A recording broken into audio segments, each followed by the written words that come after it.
everyone, Carmela here from Abella Home Staging and Redesign. Today we're going to be talking about backsplashes. Now, I'll be honest with you, when I took this subject on, I'm thinking, okay, I'll do some research, just make sure I know all that I need to know about backsplashes. And I opened up a can of worms because there is so much to know about backsplashes. I mean, I knew quite a bit, but there were some backsplashes that I was not even aware of. So that's how overwhelming it can be when you are making decisions about any renovations for your kitchen. So we're going to start, and again, I apologize, but there's a lot to go through here, so I had to take some notes. When you're picking out your backsplashes, I always tell my clients, keep it simple because you don't want it to compete with the countertops.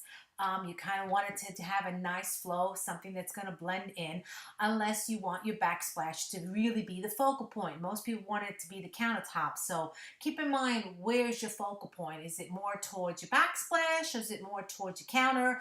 The one thing you don't want to do is have a really busy backsplash and a really busy countertop because they'll just kind of compete with each other. Okay, so the first one I want to talk to you about, and this is something, I mean, I was aware of, but I never really thought about it. They call it salvaged material. It can be reclaimed wood, antique boat wood. You can get that anywhere. Anywhere you can salvage wood. You can use wood will tend to warm up the stainless steel appliances, especially since stainless steel is so hot. It tends to make the kitchen a little cold sometimes. So when you put wood into your kitchen, it really warms it up. So I'm gonna give you a picture of what it looks like. You can see it here, and I apologize for the picture, but I do try to do the best here. You can see here they had the wood as a backsplash. It looks really nice, and I think they also have the countertop as well. So it gives it a really nice warm feeling, especially with the the stainless steel. You can see what I'm talking about. Okay, so the next one I want to talk to you about, personally not my favorite. I really wouldn't recommend this, but I want to put it out there just the same. The next one is wallpaper. Yeah, wallpaper. That's why, you have to be really careful with water with the wallpaper, right? If it splashes and it gets onto the wallpaper, you might have some bubbles and stuff. It might start peeling, probably the humidity from the stove and stuff like that. So unless you're really one not to use your kitchen all that much and you really love the wallpaper, that's great. Maybe you might just want to put it on one accent. That's something to consider. However, this is one of my pet peeve with countertops. I hate those 4-inch borders you get along the edge of the countertop. But on this particular instance, I would recommend that you do, and you could see here that they did. Okay, you see that 4-inch border? Well, let's see right here. See right here, the 4-inch border? I hate that, but I think with the wallpaper, you kind of want to do that because you're going to protect the wallpaper from the water damage. So, for that instant, I would probably use it. The next one I want to talk about, and I have seen this, is a mirror backsplash. You can also use antique. It will make a small kitchen appear larger. You have to be careful again with the water. Antique will give it more of a vintage look, and a plain mirror will give it more of a contemporary look. Now, I'm going to show you this. It's kind of a neat look. You can see this is more the antique. Okay, and this is actually a brick pattern.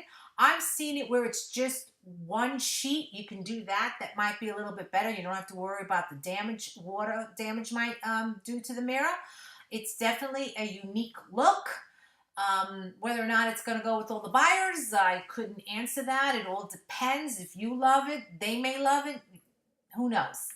It is definitely a different look. This one's kind of one of my favorite. I like this one. It's the tin sheets. The ones that they put up in the ceiling. These are great. It keeps the small spaces feeling light and airy, and it gives it a more vintage look. I actually think Chip and Joanna Gaines might have done that in one of their kitchen. It's definitely a unique look. I'll show it to you again. I apologize for the pictures are not that great, but I did do my best. You can see here, it's really a unique look. It tends to add some vintage, especially to a very contemporary kitchen. I love mixing styles together in your kitchen because it just gives it a more eclectic look, which is really very hot these days. So this is a really pretty look. And it doesn't have to be real tin. Nowadays they have different materials at different price points, so you have to do a little shopping on that one. The next one I want to talk to is tiles. Now everybody knows tiles, those are the most popular. There's many selections of styles and colors. You got the Carrara marble, you've got limestone, you got ceramic, you got porcelain. There's a thing called milk glass, which is really beautiful, kind of looks like marble, but it really isn't. There's tumblestone, travertine, and then a lot of people sometimes are doing like whatever countertop you have, they're going right up to the backsplash to give it that one unique look. You can do that. So there's granite and there's quartz. The granite, the quartz, the porcelain, the ceramic, and the milk glass don't need as much maintenance. Maybe the granite, you need to seal it once in a while, but they're much more durable, where you're looking at the Carrara marble, the limestone, the travertine, and some of the tumblestone. You do have to seal it once a year. And then again, there's always the issue of the grout that gets a little dirty, so that's something you want to consider when you're doing your backsplash. Now this one I really like. It's a very unique look. It's not going to appeal to everybody. I've seen it on walls, and now I see it on the backsplash, which kind of surprised me. This is what they call a texture or modular tile. It's a sculptured backsplash. It adds a tremendous amount of interest and movement to the space. So here it is. You see that? Tell me what you think of that. I've seen it as a feature wall. I've never really seen it as a backsplash, but it is quite interesting, and I do like it. But again, it is a very specific taste. So some people will like it, some people won't. I'm not sure of the resale value on that. But hey, if this is something you like and you want to do it, go for it. The next one I want to talk about, excuse me, is metallic stainless steel. It comes in different shapes and different style. This one here, I think it's really pretty. It does give it a very unique look. I think it gives it more of an industrial look to your kitchen. So this is so weird because the video is a mirrored image, so I apologize for that. But this definitely is a unique look. Again, it is more of a contemporary look. So you might want to warm up the rest of your kitchen with adding some pieces of wood wherever you can, like a butcher block or something like that. But I do like this look. It's just a unique look. Okay. Now, that was the tile. You can get an industrial sheet, which is kind of like the stainless steel. It has no grout lines, and it's just one big piece. Think of it like industrial kitchens where they just have that one sheet. You see it here? And they have that one sheet. It kind of complements the, it will complement the stainless steel appliance. It's not a great picture, but it's like right here. It's just one big sheet.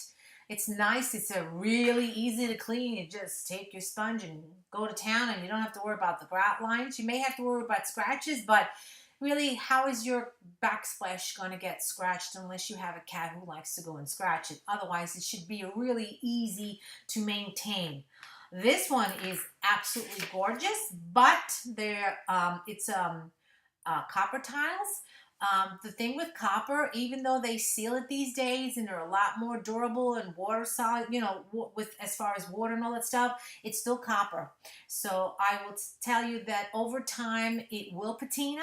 So you have to be careful about that. If you don't like that look, then I would consider not getting it. Although maybe again, the technology is so good out there that it may not. So really question it to make sure that it doesn't. If you don't like that patina look, it really does warm up the space quite nicely. Care must be taken when cleaning. You can't use abrasive cleaners because you're gonna screw up the finish. You have to use a pH balance cleanser, so keep that in mind as well. But you can see here the look. It's really, really, really pretty. It's really warm, and it goes great with that copper sink form. So if this is the look you like, then, go for it. Okay, this is one of those backsplashes that I was telling you I was not aware of. I mean, I'm aware of the material, I just never really thought of putting it as a backsplash, right? So it's chalkboard. Yeah, chalkboard. Makes for a very interesting backsplash. And I'm sure that it's very durable, but at the same time, it's very unique. Yeah, I guess you could leave messages and stuff like that, and whatever it is. I'm not so sure why you would want to have your whole backsplash as a chalkboard. Maybe just one wall like they did here. But I want to put it out there because it is one of the backsplashes alternative that you can use if you want. Okay, the next one is glass tile. It comes in a wide range of colors. It could be an iridescent glass, it could be clear, it could be opaque. Sometimes it's mixed in with other materials as well. Here's a gray one. You can see. And it comes in all different shapes and sizes. Very easy to clean. Be careful with your abrasive cleaner because it is glass, so you may scratch it. So again, you kind of want to be careful with your cleanser, so making sure that you don't scratch it. But is a ton of colors with this, and you can pick whatever you want. This is one that I was not aware of. It's a very unique look. It's actually stone. It's river rock, flat, smooth river rocks. Here it is. I could see this maybe out. Oops, sorry. I could see this maybe out in the country if you have, a house out in the woods or something. Maybe. Oh, you can also do it around here. It's an unusual look. I'm not so sure I particularly like this look, but hey, if you love it, go for it. It's definitely going to give you a unique look. Again, resale value, not so sure. I mean, it is what it is, right? It's up to you. So that is your different types of backsplashes. Now, what I wanted to go over is the different patterns on your backsplashes. You thought you were over? Not over. It's not quite over yet. There are different patterns. This is a brick pattern, okay? This, they call it, you can use your subway tiles. It creates a brick pattern. It's fairly easy. I think it's self-explanatory. This is your brick pattern, okay? The next one, and it's probably easy to install a brick pattern. The next one is your herringbone, okay? A different look altogether. Probably a little harder to install. May wind up using more tiles, I think, because of the pattern. You may have more, you may have to order more tiles for that, so you should let your installer know that you want a herringbone, and they'll probably tell you that. But it is an unusual look. And I think for most buyers, they do like it. But again, it's different. So, it's not going to appeal to everyone. This one is an unusual look. I like it. Not everybody does. This is what they call a stacked column pattern. Obviously, it's the bricks, but they just kind of stack one after the other. I think this is more of a contemporary look, where the brick pattern is more of your transitional or traditional look. It is a very pretty look. It's, different. So if this is not something you like, then don't use it. But I kind of like it. I think it gives it a little bit of a contemporary look. I do like this look. The next one is called a random brick pattern. It is different than a brick pattern. And the reason it is different is because, well, it's really not like the brick pattern. It has, okay, for lack of, I'm repeating myself here, it's random. You can see that each one is slightly different. Sorry. And so you can see sometimes what they do is they will actually mix the material. So I think this is all Carrara marble, but sometimes you'll see it with Carrara marble. You'll see it with glass. You may see it with some porcelain. And the glasses could be different colors. So it really gives you a lot of different textures and different color in this. This is a very unique look. I like it. A lot of people like this look, especially when you mix in different materials in it. It is a very pretty look. Here's another one that's kind of unique. It's the brick pattern, but it's vertical. It's going up and down instead of horizontal. It is a unique look. It's, it's okay. I'm not sure if I would particularly like this style, but if you like it and this is what you want, go for it. And the last one I want to talk about, which is a little bit different than your random brick pattern, is matchstick, because they're small. You can see. You see it? Let's see if I can get in there. Okay. So you can actually see it. It's small little patterns, and here's what I was telling you about. It's different colors. I think this is all glass, so they kept the material all the same, but they definitely mixed it up. You've got some aqua, some taupe, and some white. So that's really nice, is because if you have white countertops and you want to add a little color, there's your taupe, there's your aqua. It's really pretty. It brings a different level of design to your kitchen. Again, add some interest, add some color, and it's actually well received by buyers. So this is something that you may want to consider as well. So anyway, that is it for backsplash. You can see that there is a lot more to it than just your regular tiles that most people are aware of. And like I said, you can do the granite and the quartz, and it goes all the way up. And so that's another look to consider as well. There's so much decision to make when you're doing a kitchen. I think it's one of the hardest design projects you're going to take on. Like I said, there's tons of decision to make, tons of selections to choose from, and if you don't know what you're doing or you get the selection wrong, it could literally cost you thousands of dollars. I want to let you know that I am here for you. Should you need any help, please reach out and contact me. I would love to go over your design plans and help you out with it. Until the next time, I certainly hope that you are enjoying these videos as much as I am enjoying making them. I apologize for sometimes getting the sheets all wrong. It's kind of hard because this is a mirror image, this video, but I do enjoy making them, and I'm hoping that you're getting some great information out of it. And I would love to hear your feedback, so comment below and let me know if there's something that you want me to talk about, something you want me to explore with you. I would love to do that. Until then, have a great week, everyone. Bye.